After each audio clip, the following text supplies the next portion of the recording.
নমস্কাৰ বাইদেউ। নমস্কাৰ। আপোনাৰ ঘৰ? মোৰ ঘৰ ৰঙিয়াত। আপোনাৰ নামটো?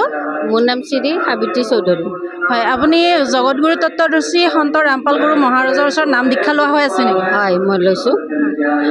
আৰু আমি সদতে বহুত দেখিবলৈ পাইছোঁ আৰু কিছুমান ক্ষেত্ৰত বিতৰ্কও হৈ আছে। আপোনালোকৰ যি গুৰু জগতগুৰু তত্ত্বদৰ্শী সন্ত ৰামপাল দেৱে ব্ৰহ্মা বিষ্ণু মহেশ্বৰক পূজা কৰিবলৈ মানা কৰে হেনো? নাই, এইটো ভুল কথা। কাৰণ আমাৰ গুৰুদেৱে কোনো ব্ৰহ্মা বিষ্ণু মহেশ্বৰক পূজা কৰিবলৈ বুলি নহয়, মূৰ্তি পূজা আমি নকৰোঁ, সেইটো সঁচা। কিন্তু যিজন সাধনা আমাৰ ব্ৰহ্মা বিষ্ণু মহেশ্বৰক প্ৰথম তেওঁলোকৰ সাধনা আমাৰ গুৰুজীয়ে দিয়ে। পৰম পিতাৰ ওচৰলৈ যাবৰ কাৰণে তেওঁক প্ৰথমে তেওঁলোকৰে আমি সাধনা কৰিব লাগে। তাৰপিছত আমি তেওঁক পৰম পিতাৰ ওচৰলৈ আমি কৰোঁ। কিন্তু আমাৰ গুৰুজী কোনো আমাৰ এই ব্ৰহ্মা বিষ্ণু মহেশ্বৰ দুৰ্গা এইবিলাকৰ কোনো ভক্তি আমাৰ নতৰে তাৰমানে। হয়। আৰু আমি দেখিবলৈ পাইছোঁ জগতগুৰু সন্ত ৰামপাল গুৰু মহাৰাজৰ বহুতখিনি ভাল ভাল কাম হাতত লৈছে। তাৰে ভিতৰত এটা বহুতেই প্ৰচাৰ হৈছে অন্নপূৰ্ণা মহিম।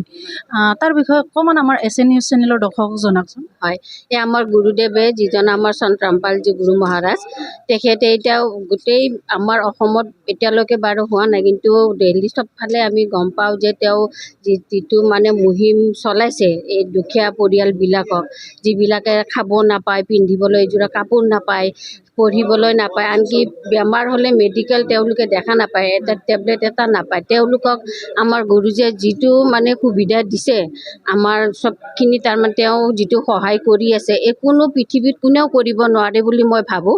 কাৰণ আমি বহুত দেখিছোঁ চবতে পইচা, কিন্তু বিনামূলীয়া আমাৰ গুৰুজীয়ে যিটো সেৱা আগবঢ়াই আছে, সেই সেৱাটো বহুতে তাৰমানে পুণ্যৱান সেৱা আৰু বহুতে সেৱা আৰু আমি ভাবোঁ আৰু সেইটো গুৰুজীৰ দয়াত। হয়, এই ক্ষেত্ৰত আপুনি আমাৰ দৰ্শকক কি বাৰ্তা দিব বিচাৰে? আমাৰ দৰ্শকক মই এইটোৱে ক'ব বিচাৰোঁ যে আপোনালোকে আহক, আপোনালোকে ভাবক। আমাৰ গুৰুদেৱৰ কিতাপ আছে, আজি চলিছে জ্ঞান গংগা বুলি পেলাই, জীৱনৰ সুগম পথ, এইবিলাক কিতাপ ওলাইছে। তাতে গীতাৰ গোটেইখিনি লিখা আছে, 4খন বেদ, গীতাৰ গোটেইখিনি লিখা আছে, আপোনালোকে চাওক।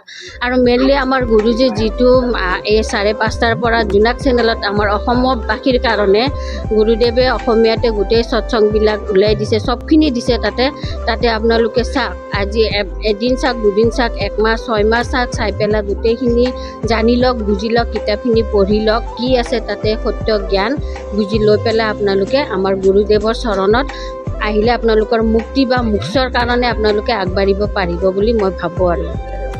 ধন্যবাদ বাইদেউ। নমস্কাৰ।